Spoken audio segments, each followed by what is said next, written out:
এখন একটা প্রশ্ন আলোচনা করবো, সেটা হচ্ছে যে রেস জুডিকাটা নীতি প্রয়োগের ক্ষেত্রে কি কি শর্ত পূরণ করা আবশ্যক। এ বির বিরুদ্ধে ঘোষণামূলক মোকদ্দমা আদায় করতে দাবি করে যে সে সি এর নিকট হতে ওয়ারিশ সূত্রে সম্পত্তি পাবার অধিকারী। উক্ত মোকদ্দমা খারিজ হয়ে যায়। এ কি বিরুদ্ধে দখলজনিত মানে অ্যাডভান্স পজিশন কারণে উক্ত সম্পত্তির দাবি করে নতুন আরেকটি মোকদ্দমা দায়ের করতে পারবে। যুক্তি সহ ব্যাখ্যা করুন। তাহলে রেস জুডিকাটা নীতি প্রয়োগের ক্ষেত্রে যে শর্ত পূরণ করা আবশ্যক, দেওয়ানি কার্যবিধি 1908 11 ধারা বিধান অনুযায়ী সে যে এ বির বিরুদ্ধে ঘোষণামূলক মোকদ্দমায় আদায়পূর্বক দাবি করে যে সে সি এর নিকট হতে ওয়ারিশ সূত্রে সম্পত্তি পাবার অধিকারী। উক্ত মোকদ্দমা খারিজ হয়ে যায়। বিচার্য বিষয়, এর বিরুদ্ধে দখলজনিত কারণে উক্ত সম্পত্তির দাবি করে নতুন আরেকটি মোকদ্দমা দায়ের করতে পারবে কি। তাহলে আইন অনুযায়ী পর্যালোচনা বলা আছে, এখানে এ বির বিরুদ্ধে দখলজনিত কারণে উক্ত সম্পত্তির দাবি করে নতুন আরেকটি মোকদ্দমা দায়ের করতে পারবে না। কারণ এখানে উভয় মামলায় বাদী একই ধরনের দাবি করে, একই সম্পত্তির সম্পর্কে মালিকানা দাবি। উভয় ক্ষেত্রে মামলার পক্ষ একই। প্রথমে মালিকানা দাবি করেছিলেন উত্তরাধিকারের ভিত্তিতে, এখন দাবি করছেন দখলজনিত কারণ। একই সম্পত্তি নিয়ে দুইভাবে মালিকানা দাবি করা যায়, তাই রেস জুডিকাটা নীতি অনুযায়ী ওই সম্পত্তি নিয়ে মালিকানা দাবি করে নতুন করে মামলা দায়ের করা যাবে না। তাহলে রেস জুডিকাটা নীতি প্রয়োগের ক্ষেত্রে কী কী শর্ত পূরণ করা অবশ্যই। এ বির বিরুদ্ধে ঘোষণামূলক মোকদ্দমা আদায়পূর্বক দাবি করে যে সে সি এর নিকট হতে ওয়ারিশ সূত্রে সম্পত্তি পাবার অধিকারী। উক্ত মোকদ্দমা খারিজ হয়ে যায়। এর বিরুদ্ধে দখলজনিত কারণে উক্ত সম্পত্তির দাবি করে নতুন আরেকটি মোকদ্দমা দায়ের করতে পারবে। যুক্তি সহ ব্যাখ্যা করে। তাহলে এর বিরুদ্ধে ঘোষণামূলক মোকদ্দমার আদায়পূর্বক দাবি করে যে সে সি এর নিকট ওয়ারিশ সূত্রে সম্পত্তি পাবার অধিকারে উক্ত মোকদ্দমা খারিজ হয়ে যায়। বিচার্য বিষয়ে, এর বিরুদ্ধে দখলজনিত কারণে উক্ত সম্পত্তি দাবি করে নতুন আরেকটি মোকদ্দমা দায়ের করতে পারবে কি না। তাই আইন অনুযায়ী পর্যালোচনার সিদ্ধান্ত, এখানে এ বির বিরুদ্ধে দখলজনিত কারণে উক্ত সম্পত্তির দাবি করে নতুন আরেকটি মোকদ্দমা দায়ের করতে পারবে না। কারণ এখানে উভয় মামলায় বাদী একই ধরনের দাবি করে, একই সম্পত্তি সম্পর্কে মালিকানা দাবি। উভয় ক্ষেত্রে মামলার পক্ষও একই। প্রথমে মালিকানা দাবি করেছিলেন উত্তরাধিকারের ভিত্তিতে, এখানে দাবি করেছেন দখলজনিত কারণে। একই সম্পত্তি নিয়ে দুইভাবে মালিকানা দাবি করা যায় না, তাই রেস জুডিকাটা নীতি অনুযায়ী এই সম্পত্তি নিয়ে মালিকানা দাবি করে নতুন করে মামলা দায়ের করা যাবে না। 2 নম্বর প্রশ্ন, এ তার বাড়ি বিকে বার্ষিক 1200 টাকা ভাড়া দেয়। 2005, 2006 ও 2007 সালের সমুদায় ভাড়া বাকি এবং অপরিশোধিত থাকে। 2008 সালে এ বির বিরুদ্ধে শুধুমাত্র 2006 সালে ভাড়ার জন্য মামলা দায়ের করে। এ কি পরবর্তীতে বিয়ের বিরুদ্ধে 2005 বা 2007 সালে ভাড়ার জন্য মামলা করতে পারবে। 2005 ও 2007 সালে বিভিন্ন মামলা করতে পারবে কিনা সেটা মূল আলোচনার বিষয়। সে এ তার বাড়ি মানে ঘটনার বিবরণ মানে বিচার্য বিষয় হচ্ছে এরকম যে এ কি পরবর্তীতে বিয়ের বিরুদ্ধে 2005 বা 2007 সালে ভাড়ার জন্য মামলা করতে পারবে কিনা। তাই আইন অনুযায়ী পর্যালোচনার সিদ্ধান্ত বলা হয়, দেওয়ানি কার্যবিধি 1908 দুই আদেশের 3 বিধি অনুযায়ী কোনো ব্যক্তি একই কাজ, যেটাকে কজ অফ অ্যাকশন বলা, অধীনে একাধিক দাবিদার হলে তাকে সব দাবি একসাথে চাইতে হবে। অর্থাৎ 2 আদেশের 3 বিধি অনুযায়ী কোনো ব্যক্তি কজ অফ অ্যাকশন অর্থাৎ তার যে দাবি আছে সে দাবি একসাথে চাইতে হবে। যদি সে না চায় তাহলে পরে আর সেটা বাস্তবায়ন করতে পারবে না। সুতরাং যদি একাধিক দাবিদার হয়ে কিছু দাবি চায় এবং কিছু দাবি না চায়, তাহলে যে দাবি বা দাবিগুলো চাইবে না সেসব দাবি পরিত্যাগ করেছে বলে গণ্য হবে। তাহলে 2 এর 3 বিধি অনুযায়ী কজ অফ অ্যাকশনের অধীনে একাধিক দাবিদার হলে তাকে সব দাবি একসাথে চাইতে হবে। যদি সে একসাথে কোনো দাবি না চায়, একটা দাবি চায়, তাহলে বাকি দাবিগুলো আদালত মনে করবে যে সে এগুলো মেনে নিয়েছে বা এগুলো পরিত্যাগ করেছে। ওই সব দাবি নিয়ে নতুন করে কোনো মামলা করতে পারবে না। তাছাড়া এই রুলের উদাহরণে উপযুক্ত সমস্যার সমাধানও দেওয়া আছে। তো এর পরবর্তীতে বিয়ের বিরুদ্ধে 2005 বা 2007 সালের ভাড়া জন্য মামলা হতে পারবে না। 3 নম্বর প্রশ্ন, পি একজন রোগী যিনি নোয়াখালী জেলার বাসিন্দা। চট্টগ্রাম কর্মরত ডাক্তার কিউ এর প্রেসক্রিপশনে অনুসারে চট্টগ্রামে অবস্থিত আর এর দোকান হতে পি এর কিছু ওষুধ কিনেছিল। ওই ওষুধগুলো সেবনের পর পি লক্ষ্মীপুরে মারা যায়। ঢাকার একজন ফার্মাসিস্ট মৃত পি এর ছেলেকে জানায় যে সে কুষ্টিয়ার বাসিন্দা টি এর সরবরাহকৃত উপকরণ দিয়ে এস এর মালিকানাধীন ঢাকাস্থ একটি কারখানা ওষুধগুলো তৈরি হয়েছিল এবং সেগুলো ভেজাল ছিল। মৃত্যুর ছেলে মামলা করতে চায়। এক্ষেত্রে কোন আদালতে কার বিরুদ্ধে এবং কী ধরনের মামলা দায়ের করা যাবে? তোমার উত্তরের যুক্তিকতা নিরূপণ করো। বিশেষ বিষয় হচ্ছে কোন আদালতে কার বিরুদ্ধে এবং কী ধরনের মামলা দায়ের করা যাবে, সেটা হলো মূল বিষয়। তাই আইন অনুযায়ী পর্যালোচনার সিদ্ধান্ত বলা হয়, দেওয়ানি কাজবিধি 1908-এর 19 ধারায় বলা হয়েছে, কোনো ব্যক্তি বা স্থাবর সম্পত্তির প্রতি এক আদালতের ইখতিয়ারে স্থানীয় সীমারেখার মধ্যে ক্ষতি সাধন করা হলে এবং বিবাদী অন্য আদালতের ইখতিয়ারের স্থানীয় সীমারেখার মধ্যে বসবাস করলে বা ব্যবসা করলে বা লাভজনক কাজ করলে বাদী দুই আদালতের যে কোনো একটিতে ক্ষতিপূরণ মোকদ্দমা দায়ের করতে পারে, যাদের বিরুদ্ধে মামলা করা যাবে। এখানে মৃতর ছেলে ডাক্তার কিউ, দোকানদার আর, সরবরাহকারী টি, কারখানা মালিক এস এর বিরুদ্ধে মামলা করা যাবে। এখানে মৃতর ছেলে ডাক্তারের বিরুদ্ধে মামলা করতে পারবে, ডাক্তার, দোকানদার, সরবরাহকারী ও কারখানা মালিকের বিরুদ্ধে মামলা করতে পারবে। যেখানে মামলা করা যাবে, প্রথমত লক্ষ্মীপুরে মামলা করা যাবে, কারণ পি লক্ষ্মীপুরে মারা যায়। দ্বিতীয়ত চট্টগ্রামে মামলা করা যাবে, কারণ চট্টগ্রামের কর্মরত ডাক্তার কিউ এর প্রেসক্রিপশন অনুসারে চট্টগ্রামে অবস্থিত আরেক দোকানেতে পি কিছু ওষুধ কিনেছিল।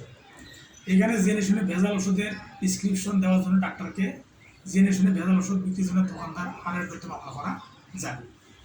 তৃতীয়ত কুষ্টিয়ায় মামলা করা যাবে, কারণ কুষ্টিয়ার বাসিন্দা টির সরবরাহকৃত উপকরণ দিয়ে এস এর মালিকানাধীন কারখানা ওষুধগুলো তৈরি হয়েছিল এবং সেগুলো ভেজাল ছিল।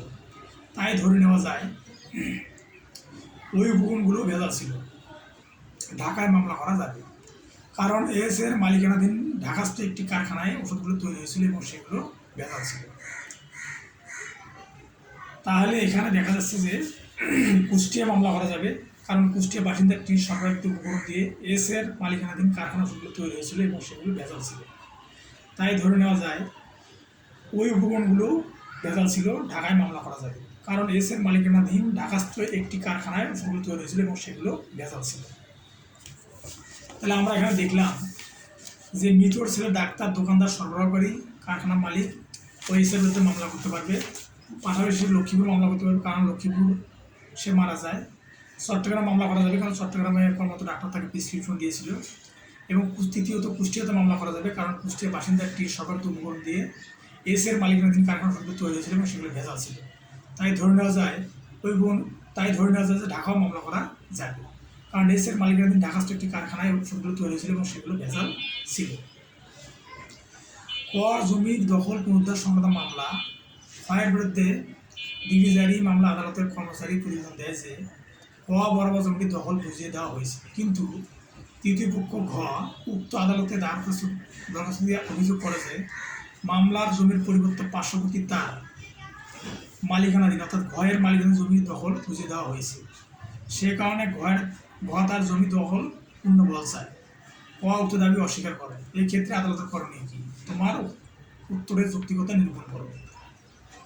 এই ক্ষেত্রে আদালতের করণীয়, তাই আইন অনুযায়ী পর্যালোচনার সিদ্ধান্ত, দেওয়ানি কাজবিধি 1908-এর 21-27-এর 100 বিধি অনুযায়ী যে ক্ষেত্রে দায়ী ব্যতীত কোনো ব্যক্তি স্থাবর সম্পত্তি দখলের জন্য প্রাপ্ত ডিগ্রির মালিক কর্তৃক কিংবা যে ক্ষেত্রে উক্ত সম্পত্তি ডিগ্রি জারিতে নিলামে বিক্রয় হয়েছে, সেক্ষেত্রে তার খরিদ্দার কর্তৃক উক্ত সম্পত্তি থেকে দখলচ্যুত হয়ে থাকে, সেক্ষেত্রে অনুরূপ দখলের অভিযোগ করে আদালতে একটি আবেদন করতে পারে। আদালত বিষয়টি তদন্ত করার জন্য দিন ধার্য করবে এবং যে পক্ষের বিরুদ্ধে আবেদন করা হয়েছে সে পক্ষকে হাজির হওয়ার এবং উত্তর দায় দেওয়ার জন্য সময় প্রদান করবে। আদালত উভয় পক্ষের বক্তব্য শোনার পর কোনো সাক্ষ্য প্রমাণ থাকলে তা যাচাই করে যদি ভয়ের দাবি প্রমাণিত হয় তাহলে তার জমি দখল বুঝিয়ে দেওয়ার নির্দেশ দেবেন। তাহলে এখানে যদি আপনার জমি যদি আরেকজনকে বুঝিয়ে দেওয়া হয়, তাহলে আপনি দেওয়ানি কাজবিধি 1918-21 100 দিন অনুযায়ী আপনি কী করতে পারবেন, আবেদন করতে পারবেন। এবং সেই আবেদনের প্রেক্ষিতে আদালত এটাকে সঠিক বিষয়ে দেখার জন্য আদালত সময় নেবে, এবং যদি এটা প্রমাণিত হয় যে জমিটা আপনার, তাহলে আপনাকে সেটা সত্য বুঝিয়ে দেবেন।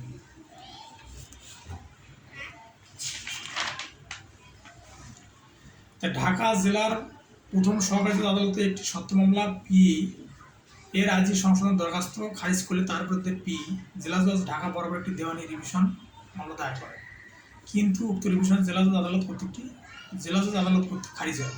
এক্ষেত্রে পি এর প্রতিকার কী? মানে ঢাকা জেলার প্রথম সহকারী জজ আদালতে একটি সত্য মামলায় পি এর আর্জি সংশোধনের দরখাস্ত খারিজ করলে তার বিরুদ্ধে পি জেলা জজ ঢাকা বরাবর একটি দেওয়ানি রিভিশন মামলা দায়ের করে, কিন্তু উক্ত রিভিশনটি জেলা জজ আদালত কর্তৃক খারিজ হয়। এই ক্ষেত্রে পি এর প্রতিকার কী? এক্ষেত্রে পি এর প্রতিকার কী? আইন অনুযায়ী পর্যালোচনার সিদ্ধান্তে বলা হয় যে দেওয়ানি কাজবিধি 1908-এর 115-এর 1 উপধারায় বলা হয়েছে, 115 ধারার 1 উপধারায় বলা হয়েছে, কোনো মোকদ্দমায় কিংবা কোনো প্রক্রিয়ায় জেলা জজ আদালত কর্তৃক ডিগ্রি বা আদেশ প্রদত্ত হলে সংক্ষুব্ধ পক্ষের আবেদনে হাইকোর্ট ডিভিশনে তার নথি তলব করতে পারবেন, এবং ন্যায় বিচারের ব্যর্থতা এবং আইনের ভ্রান্তি করেছে মর্মে দৃশ্যমান হলে হাইকোর্ট ডিভিশন এই ডিগ্রি আদেশ সংশোধন করতে পারবেন, কিংবা তা যেরূপ যথার্থভাবে মোকদ্দমা কিংবা কোনো প্রক্রিয়ায় সেরূপ আদেশ প্রদান করতে পারবে। তাহলে 115 ধারার 1 উপধারাতে হাইকোর্ট ডিভিশনে রিভিশন করা যাবে। তাহলে দেওয়ানি কাজবিধি 1908-এর 115-4 উপধারায় বলা হয়েছে ন্যায় বিচারের ব্যর্থতা ঘটিয়ে ভুল সিদ্ধান্ত প্রদান করলে প্রয়োজনীয় আইনের প্রশ্নে ভুলের যে ক্ষেত্রে হাইকোর্ট বিভাগ রিভিশনের অনুমোদন দেয়, সেই ক্ষেত্রে উপধারা 2 বা 3 এর আওতাধীন প্রদানকৃত জেলা জজ বা অতিরিক্ত জেলা জজের আদেশ পূর্ণ বিবেচনার উদ্দেশ্যে হাইকোর্ট বিভাগে আবেদন করা চলবে, এবং হাইকোর্ট বিভাগ তা যেরূপ উপযুক্ত মনে করে মোকদ্দমা কোনো প্রক্রিয়ায় সেরূপ আদেশ দান করতে পারবে। জেলা জজ আদালত কর্তৃক রিভিশন মামলা খারিজ হলে তার বিরুদ্ধে কোনো আপিল করা যায় না, তবে এই ধরনের আদেশের বিরুদ্ধে হাইকোর্ট বিভাগে রিভিশন করা যাবে। সুতরাং এই ক্ষেত্রে পি এর প্রতিকার হলো তিনি হাইকোর্ট বিভাগে রিভিশন দায়ের করতে পারবেন, তবে দেওয়ানি কাজবিধি 1908-এর 114 ধারার বি উপধারা অনুযায়ী রিভিউর আবেদন করতে পারবেন। তাহলে আমরা দেখলাম, যদি ঢাকা জেলা প্রথম সহকারী জজ আদালতে একটি সত্য মামলা পি এর আর্জি সংশোধনের দরখাস্ত খারিজ করলে তার বিরুদ্ধে পি জেলা জজ বা ঢাকার বরাবর একটি দেওয়ানি রিভিশন মামলা দায়ের করেন, উক্ত রিভিশন জেলা জজ আদালত কর্তৃক খারিজ হয়। যদি খারিজ হয়ে যায়, তাহলে 115 ধারা 1 উপধারায় বলা হয়েছে কোনো মোকদ্দমা কিংবা কোনো প্রক্রিয়া জেলা জজ আদালত কর্তৃক ডিগ্রি বা আদেশ প্রদত্ত হলে সংবন্ধিত পক্ষের আবেদনে হাইকোর্ট ডিভিশন তার নথি তলব করতে পারবেন, এবং ন্যায় বিচার ব্যর্থতা এবং আইনের ভ্রান্তি করেছে মর্মে দৃশ্যমান হলে হাইকোর্ট ডিভিশন এই ডিগ্রি বা আদেশের সংশোধন করতে পারবেন। আর দেওয়ানি কাজবিধি 115 ধারা 4 উপধারায় বলা হয়েছে ন্যায় বিচারের স্বার্থে বা ব্যর্থতায় ঘটিলে ভুল সিদ্ধান্ত প্রদান করলে প্রয়োজনীয় আইনের প্রশ্নে ভুলের যে ক্ষেত্রে হাইকোর্ট বিভাগ রিভিশন অনুমোদন দেয়, সেই ক্ষেত্রে উপধারা 2 বা 3 এর আওতাধীনে, মানে 2 ও 3 উপধারার আওতাধীনে প্রদানকৃত জেলা জজ বা অতিরিক্ত জেলা জজের আদেশে পূর্ণ বিবেচনা উদ্দেশ্যে হাইকোর্ট বিভাগ আবেদন করা চলবে, এবং হাইকোর্ট বিভাগ তার যে উপযুক্ত মনে করবে মোকদ্দমা বা কোনো প্রক্রিয়া সেরূপ আদেশ দান করতে পারবে। তাহলে এখানে 114 পি ধারা অনুযায়ী সে রিভিউর আবেদন করতে পারবে, এবং হাইকোর্ট বিভাগে 104 ধারায় 115-4 উপধারা অনুযায়ী সে হাইকোর্ট বিভাগে রিভিশন দায়ের করতে পারবে। তো সত্য ঘোষণা ও দখল পুনরুদ্ধারের একটি ডিগ্রি প্রার্থনায় পাওয়া সহকারী জজ প্রথম আদালত চট্টগ্রাম গোয়ের বিরুদ্ধে একটি দেওয়ানি মামলা দায়ের করেন। একটি আর্জি খারিজের দরখাস্ত দাখিল করে উল্লেখ করেন যে মামলাটি তামাদি দ্বারা বাড়িত। উক্ত দরখাস্ত আপনার সিদ্ধান্ত কী? তাহলে উক্ত দরখাস্তের সিদ্ধান্ত কী হতে পারে? তাই আইন অনুযায়ী পর্যালোচনার সিদ্ধান্ত দেওয়ানি কাজবিধি 1908-এর 27-11 বিধির ঘ উপবিধি অনুযায়ী তামাদি আইন দ্বারা বাড়িত হলে মামলা চলবে না। তাহলে 27-11 বিধির ঘ অনুযায়ী তামাদি আইন দ্বারা বাড়িত হলে মামলা চলবে না। তাহলে মামলা চলবে না, 3 ধারাতে বলা আছে তামাদি আইনে 3 ধারা বলা আছে খারিজ, অর্থাৎ মেয়াদান্তে কোনো মামলা করলে বাদী বা বিবাদী যদি কেউ যদি অভিযোগ বা আপত্তি দায়ের নাও করে তাও মামলাটি খারিজ হয়ে যাবে। এমনিভাবে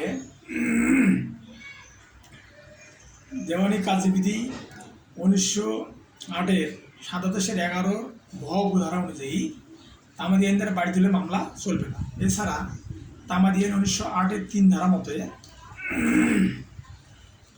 তামাদির সময়সীমা অতিক্রান্ত হওয়ার পর কোনো মামলা হলে আদালত সে মামলা খারিজ করে দেবে। এই দুই আইনের বিধান অনুযায়ী হয় আর্জি খারিজের দরখাস্ত মঞ্জুর করে আর্জি খারিজের সিদ্ধান্ত হতে পারে।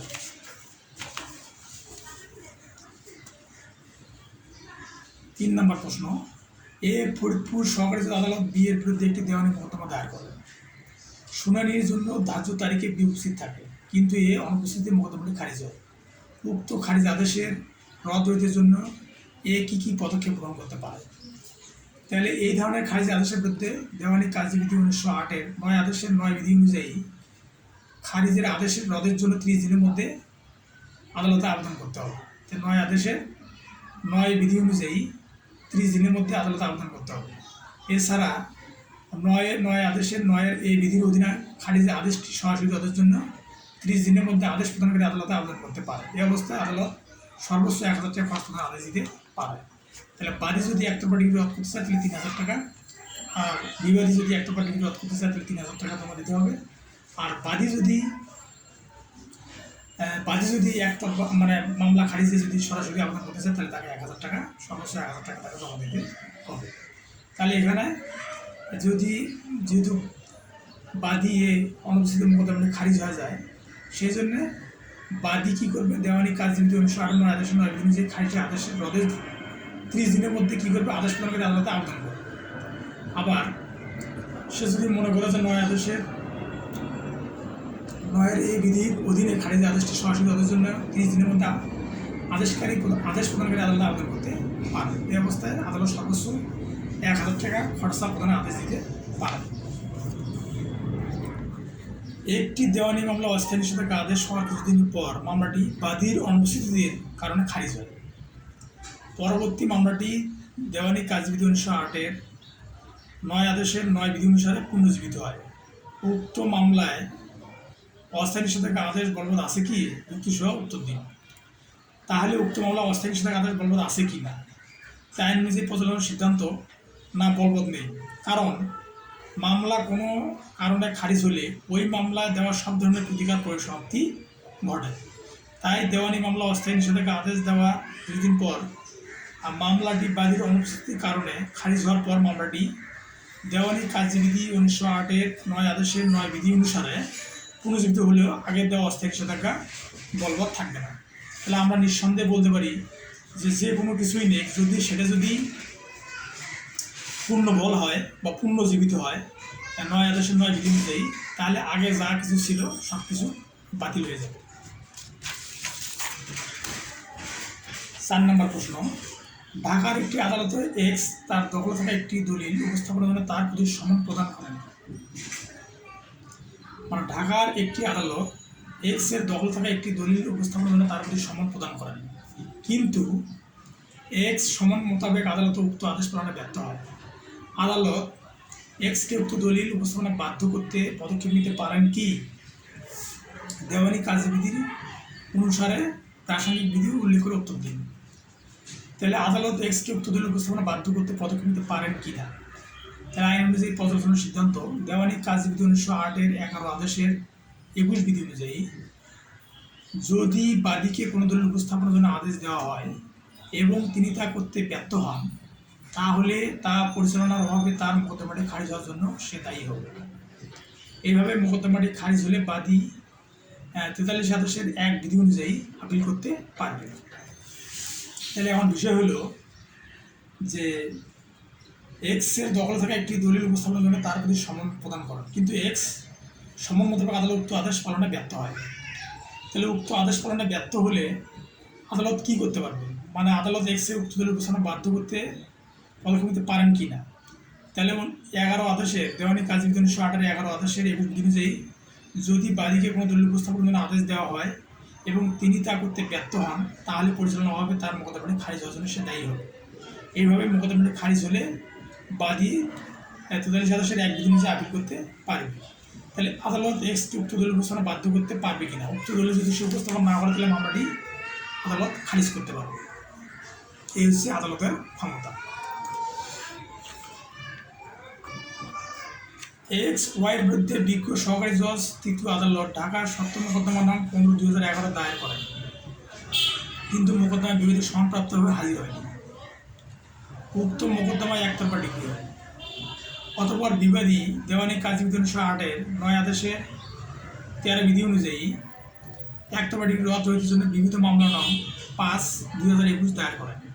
উভয় পক্ষের সাক্ষ্য বিশ্লেষণপূর্বক বিজ্ঞ সহকারী জজ বিবিধ মামলাটি মঞ্জুর করেন। এতে এক্স বিশেষভাবে অসন্তুষ্ট হন। এক্সের কোনো প্রতিকার আছে কি? তাই আইন অনুযায়ী পর্যালোচনার সিদ্ধান্ত, এক্স বিজ্ঞ জেলা জজ আদালত ঢাকা বরাবর রিভিশন করতে পারবেন।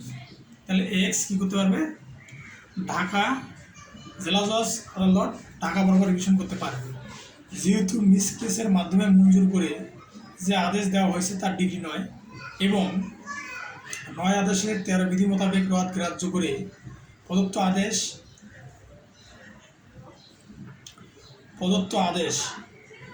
22 আদেশের 1 বিধি মোতাবেক আপিলযোগ্য, অর্থাৎ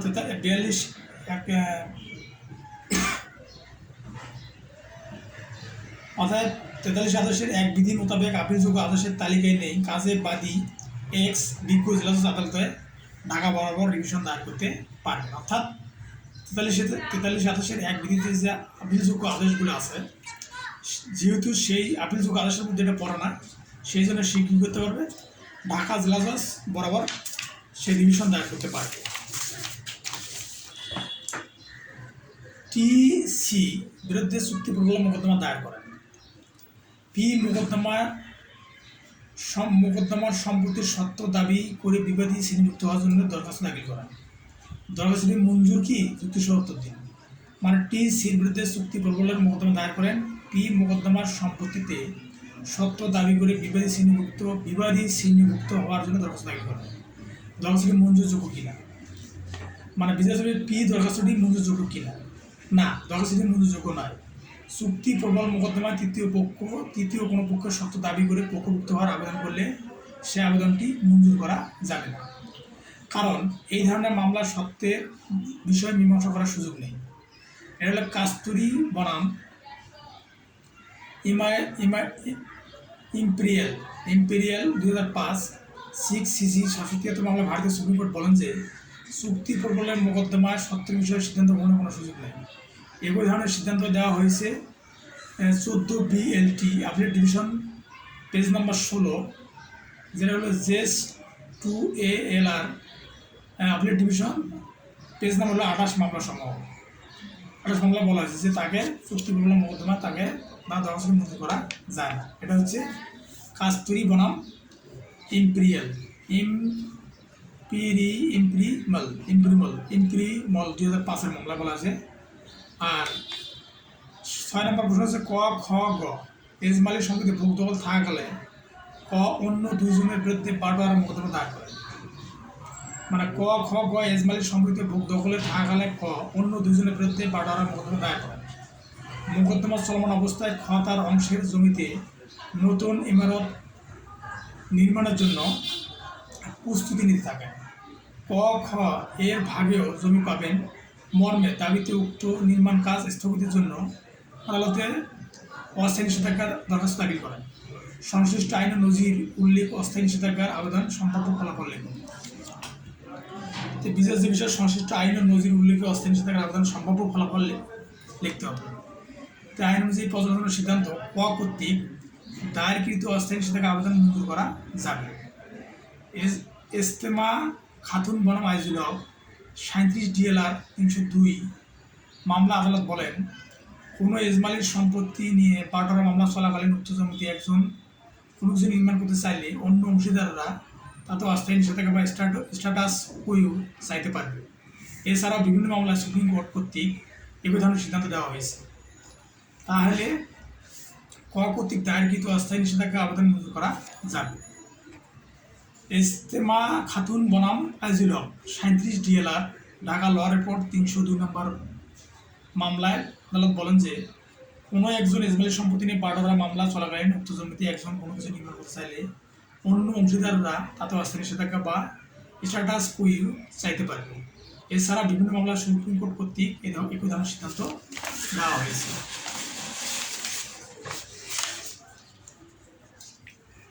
KOL খুলনায় দৌলতপুর সহকারী আদালতে এর বিরুদ্ধে স্থাবর সম্পত্তির বন্টনের প্রার্থনায় মোকদ্দমা দায়ের করেন। KOL খুলনা দৌলতপুর সহকারী আদালতে এর বিরুদ্ধে স্থাবর সম্পত্তি বন্টনের প্রার্থনায় মোকদ্দমা দায়ের করেন। মোকদ্দমাটি দোতরফা সূত্রে ডিগ্রি হয়। উক্ত ডিগ্রির বিরুদ্ধে আপিল শুনানিকালে দেখা যায় যে মোকদ্দমাটি দৌলতপুর সহকারী আদালতের পরিবর্তে খুলনা সদর সহকারী আদালতে দাখিল হওয়া উচিত ছিল এবং আর্জিতে এর স্বাক্ষর করা নেই। এমন অবস্থা আপিল আদালত করণীয় সম্পর্কে দেওয়ানি কাজবিধি 1908 সংশ্লিষ্ট বিধান উল্লেখ করবে।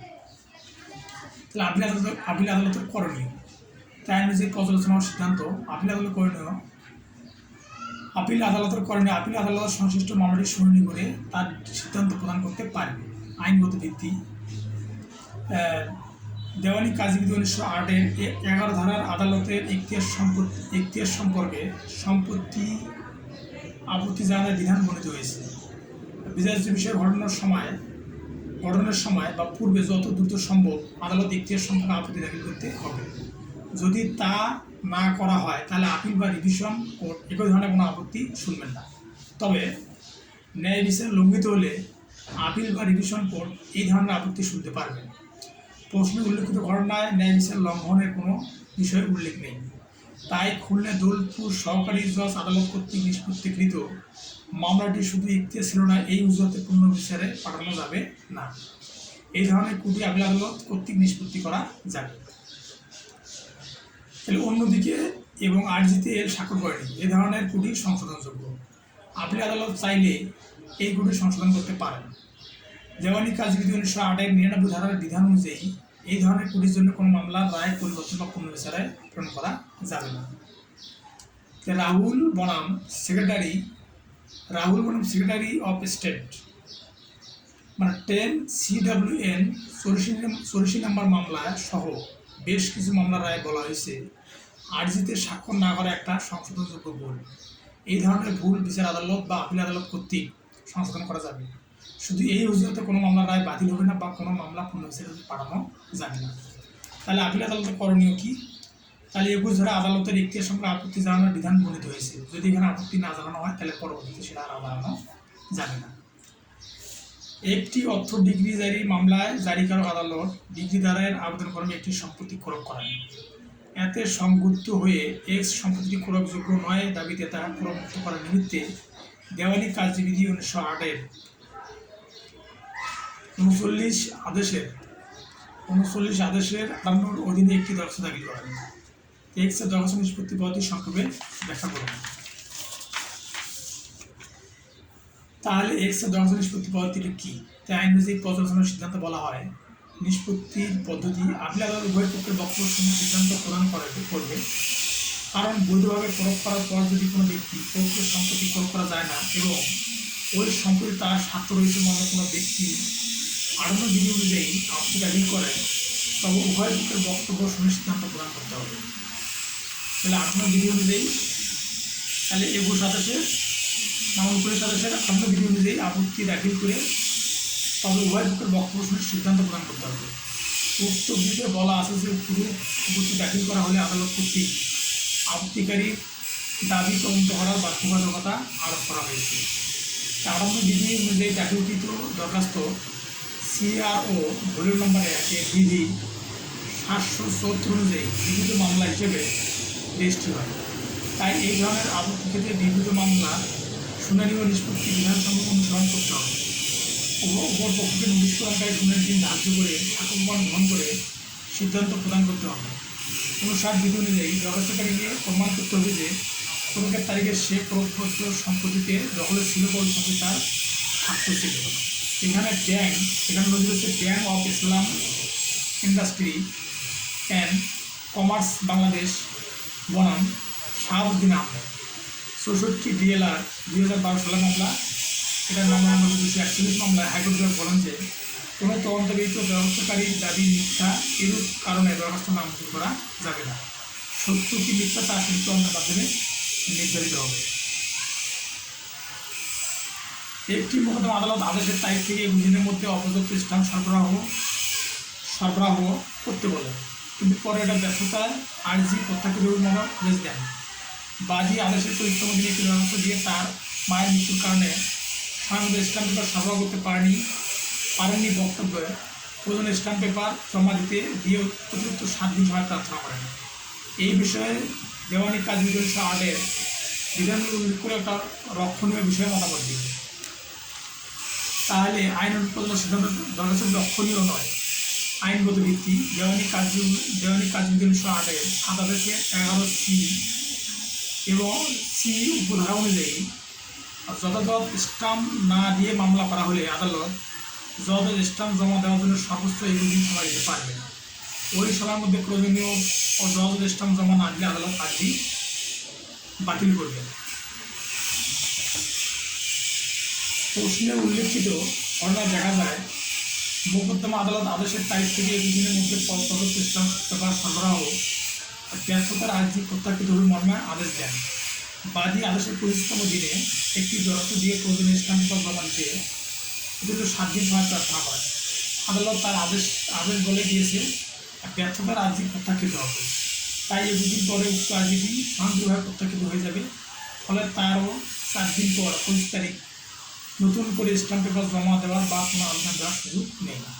এখানে আব্দুল হাদি ব্যাপারী বনাম সাফারউদ্দিন মণ্ডল এবং আদার 6 BLD ডিভিশন 332 মামলায় আদালত বলেন যে নির্দিষ্ট সময়ের মধ্যে অপূরণীয় কোর্ট ফি জমা না দিলে আর্জি বাতিলের জন্য আর নতুন কোনো আদেশ প্রদান হবে না এবং আদালত কর্তৃক সময় বাড়ানোর আর কোনো সুযোগ থাকবে না। কারণ ওইরূপ আদেশ দেওয়ার পর আদালত কর্তৃত্বের অবসান হয়ে যাবে, মানে ফান্টাস অফিসিও। সুতরাং প্রশ্নগুলি যদি 21 দিনের মধ্যে স্ট্যাম্প জমা না দেওয়া আদালতের কর্তৃত্ব অবসান হয়ে গেছে, তাই আদালত নতুন কোনো আদেশের মাধ্যমে আর সময় বৃদ্ধি করতে পারবে না। সুতরাং দরখাস্তটি লক্ষণীয় নয়। এর বিরুদ্ধে সুনির্দিষ্ট স্থাবর সম্পত্তি খাসদখল প্রাপ্তি ও অবৈধ দখলের কারণে 1 লক্ষ টাকা ক্ষতিপূরণের দাবিতে মোকদ্দমা করে। ওয়াই রেজিস্ট্রার দাখিল করে ওই সম্পত্তি দখল অর্পণের সম্মতি জানালেও এর নিকটে তার পাওনা 50,000 টাকা দলিল সেখানে প্রার্থনা করে। ওয়াইয়ের দাবির আইনযোগ্য বিষয়ে আপনার মতামত কী? তাহলে আইনগত দেওয়ানি কাজ বিধান 8-এর 8 আদেশের 6 বিধি অনুযায়ী সেট আপ দাবি করতে হয়। এই বিধিতে অর্থ আদায়ের জন্য মামলাকে সেট আপ দাবির প্রধান শর্ত হিসেবে উল্লেখ করা হয়েছে। প্রশ্নে দেখা যায় ওয়াইয়ের বিরুদ্ধে সুনির্দিষ্ট স্থাবর সম্পত্তি খাসদখল প্রাপ্তি ও অবৈধ দখলের কারণে 1 লক্ষ টাকা ক্ষতিপূরণের দাবিতে মোকদ্দমা করে।